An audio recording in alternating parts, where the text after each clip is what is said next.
लेकिन आज बात हैदराबादी भाईजान असदुद्दीन ओवैसी की करेंगे, जो ममता बनर्जी के गढ़ में चुनौती देने पहुंचने वाले हैं। बंगाल के चुनावी समर में ओवैसी की पहली रैली टीएमसी के गढ़ कहे जाने वाले डायमंड हार्बर में होनी है। इसीलिए बड़ा सवाल यह है कि क्या ओवैसी बंगाल में बीजेपी का खेल बनाएंगे या बिगाड़ेंगे। नरेंद्र मोदी और ममता की चुनावी टक्कर में आखिर कितना दमदार है ओवैसी फैक्टर, इस स्पेशल रिपोर्ट में देखिए।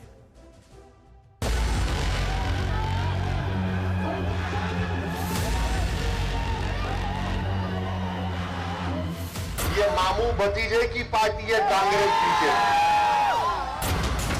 ये मामू भतीजे, तू मेरी पीठ खुजा मैं तेरी पीठ खुजाता। अभी तो दौड़ना शुरू नहीं किए तो मातम शुरू हो चुका है। अगर तुम जिंदा कौम हो तो हरकत करो।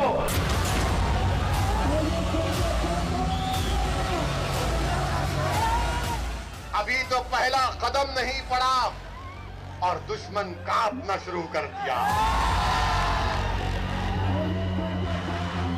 अभी तो चलना शुरू नहीं हुआ, सियासी महलों में जलजले आना शुरू हो गए।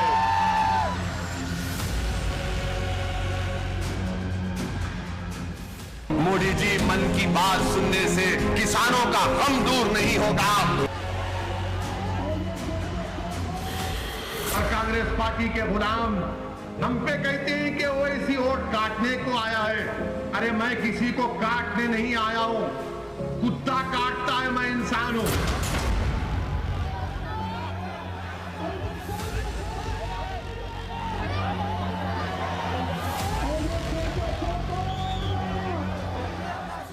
भाईजान की सियासत वही है, स्टाइल भी वही है, लेकिन जगह नहीं है। हैदराबाद के दायरों से बाहर निकलती ओवैसी खानदान की सियासत का ये नया अंदाज है। गुजरात की गलियों में गोधरा की ताली पीटने वाली भीड़ के सामने असदुद्दीन ओवैसी ने यही दांव चला, जिसके सहारे ओवैसी परिवार की सियासत परवान चढ़ती रही है। मजलिस का एक एक रुकन सिर्फ अल्लाह से डरता और कोई इंसान से हम नहीं डरने वाले हैं। चाहे कोई भी हो, वक्त का वजीर आजम अगर नरेंद्र मोदी भी हो तो वज़ारत-ए-उज़्मा के ओहदे की इज्जत करते हैं, मगर नरेंद्र मोदी की शख्सियत से खौफ नहीं खाते, ना कभी खाएंगे इंशाअल्लाह ताला। इज्जत यकीनन वज़ारत-ए-उज़्मा के ओहदे की है, मगर अगर कोई कहे कि डरो नहीं, डरना नहीं होता। समझ नहीं आता है ओवैसी को कौन डराता है। सवाल ये भी है कि ओवैसी डरते हैं या डराते हैं। जो भी हो, लेकिन इतना जरूर है कि डर दिखाते हुए, बातें बनाते हुए ओवैसी कौम की रहनुमाई के दावेदार बन जाते हैं।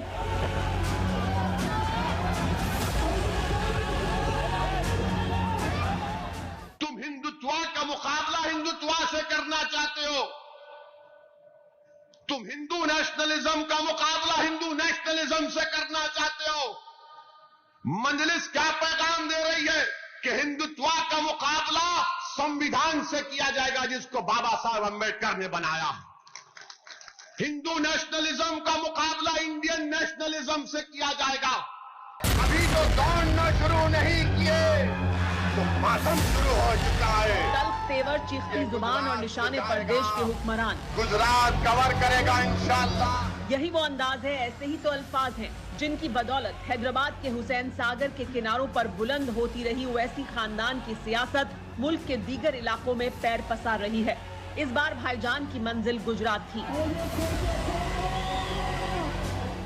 जिनके दिमागों में ये बात बैठ चुकी है कि ये गुजरात मोदी और अमित शाह का है, ये आपकी गलत सोच है।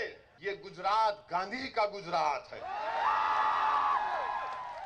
ये गुजरात गांधी का गुजरात है और गांधी का गुजरात ही रहेगा, क्योंकि अमित शाह और मोदी गांधी से बड़े नहीं हैं, ना कभी होंगे इंशाअल्लाह।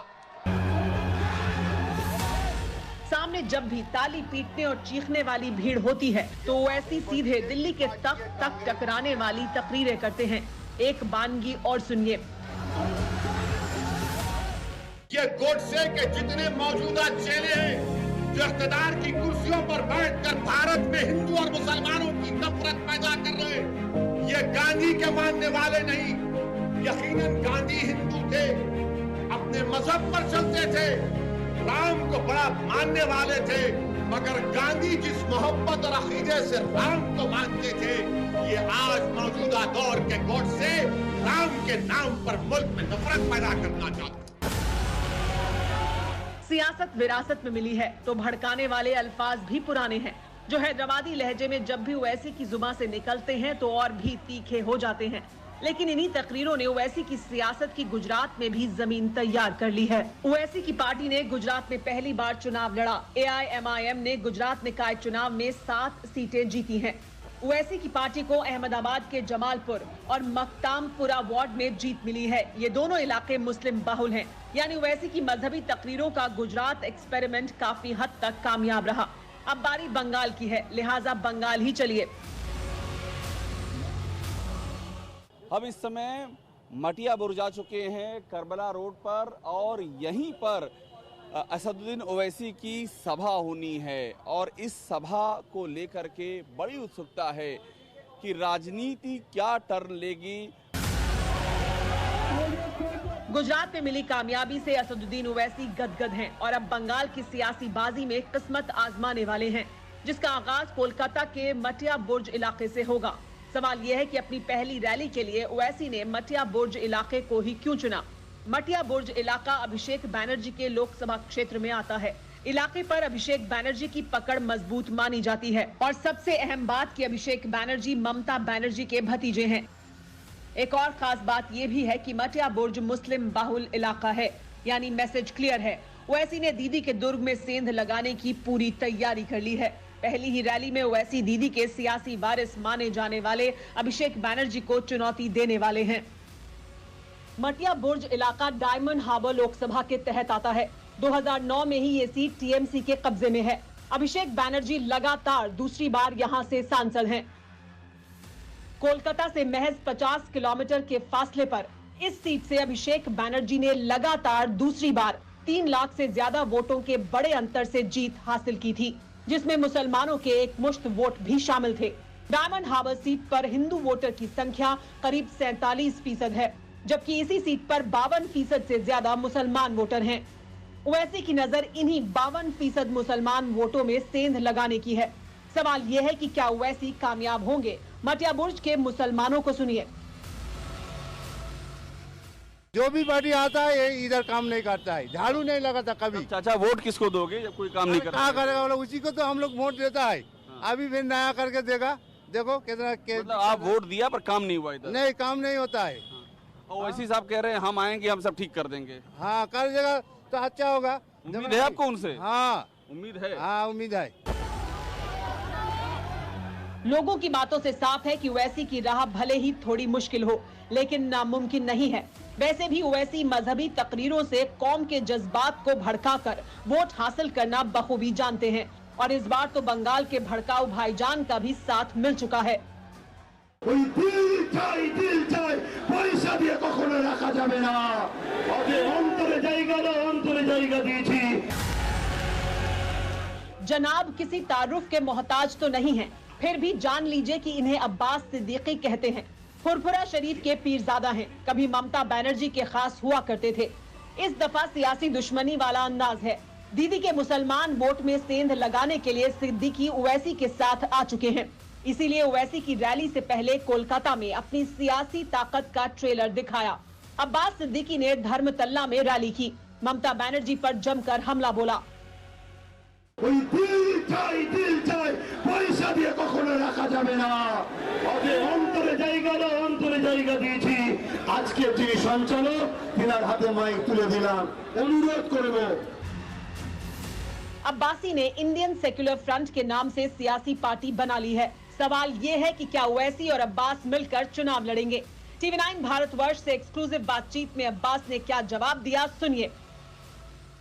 हम भी चाहते हैं वोट का बंटवारा ना हो जाए। वोट का बंटवारा होने से दूसरा किसी का फायदा होगा। अगर सच में हम बीजेपी और टीएमसी को रोकना चाहते हैं, सच में है, तो जितना टीएमसी और बीजेपी का विरोध पार्टी है सबको एक जगह क्या होना। फर्क पड़ेगा अगर ओवैसी साहब और पीरजादा अब्बास सिद्दीकी साथ साथ आते हैं तो क्या फर्क पड़ेगा बंगाल के चुनाव में?